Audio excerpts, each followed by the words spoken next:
5-6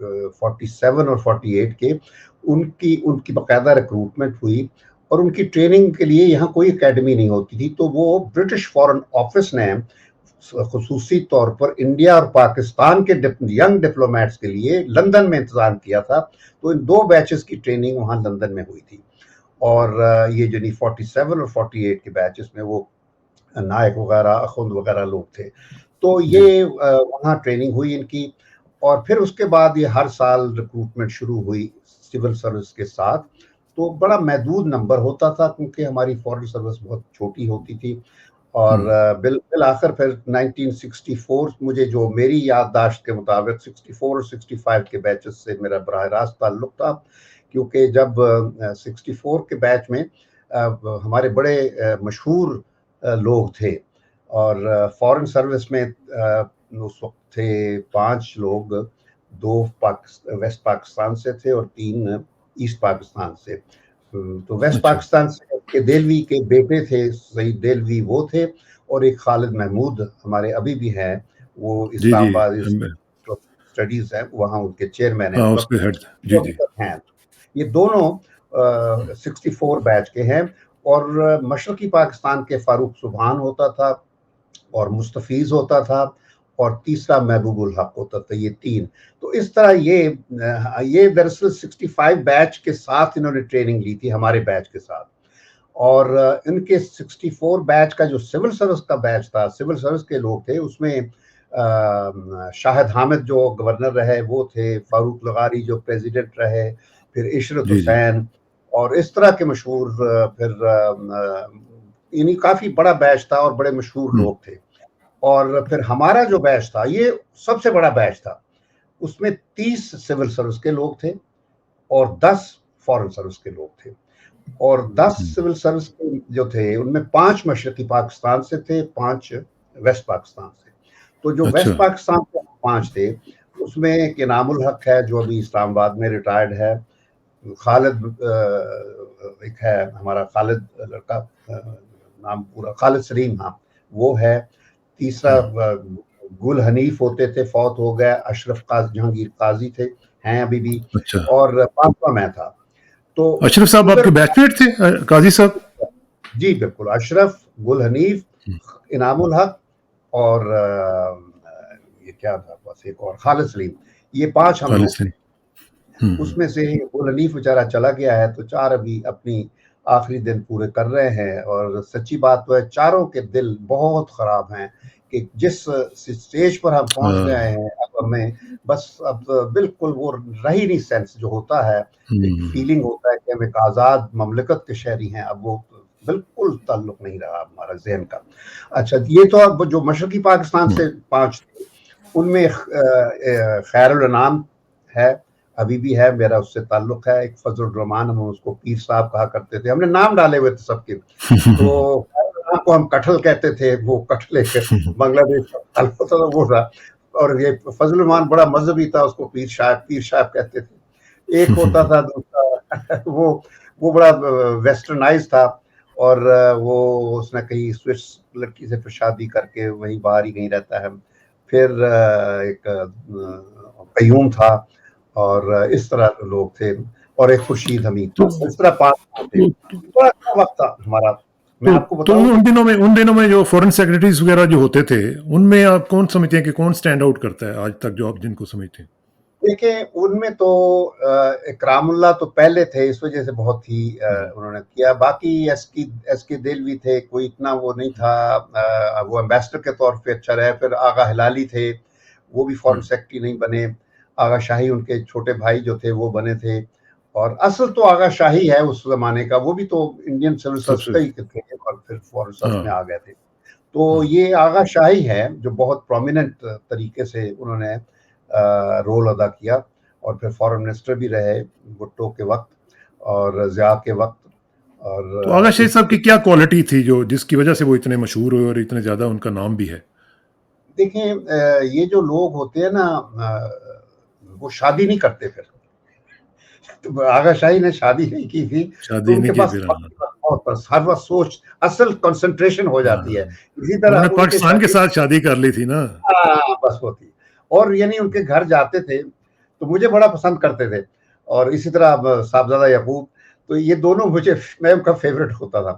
اچھا, تو وہ شاہی کے گھر جب جاتے تھے ریٹائرمنٹ کے بعد نا, اکثر وہ میرے ساتھ رابطے میں رہتے تھے. میں جاتا تھا کانفرنس میں تو وہ مجھے ملتے تھے اور میری باتوں کی تعریف کیا کرتے تھے جو میں ریٹائرمنٹ کے بعد باتیں کیا کرتا تھا. تو ان کے گھر پہ سیڑھیوں پہ کتابوں کے انبار لگے ہوتے تھے. یہ میری, آپ کتابیں دیکھ رہے ہیں نا, میری تو یہاں الماری میں ہے, مجھے تلاش کرنا مشکل ہو جاتا ہے. تو ان کے سیڑھیوں پہ اخبار اور یہ رکھے تھے. لیکن بدقسمتی سے انہوں نے لکھا نہیں زیادہ, اور وہ زیادہ کام پریکٹیکل, کیونکہ ملٹی لیٹرل میں بہت وہ تھے. یعنی ان کی ساری جو پوسٹنگ تھی, چائنا بھی جو تھی وہ بنیادی طور پر ملٹی لیٹرل تھی, کہ انہوں نے چائنا کو جب چائنا انٹر ہوا یونائٹڈ نیشن میں, تو چائنیز نے ہمیں ریکویسٹ کی تھی کہ آپ کا جو سفیر ہے یہاں پر, جن کا تجربہ تھا یونائٹڈ میں, کہ اس کو ہم can we take him as part of our delegation to New York. تو وی الاؤڈ. تو بھٹو نے پھر ان کو خاص اجازت دی تھی. تو ان کے لیے, کیونکہ یہ بعد میں فیصلہ ہوا, تو آغا شاہی نے اسلام آباد سے یہاں سنکیانگ چلے گئے, وہاں سے چائنیز ڈیلیگیشن کا جہاز ان کو وہاں سے پک اپ کر کے نیو یارک گیا تھا.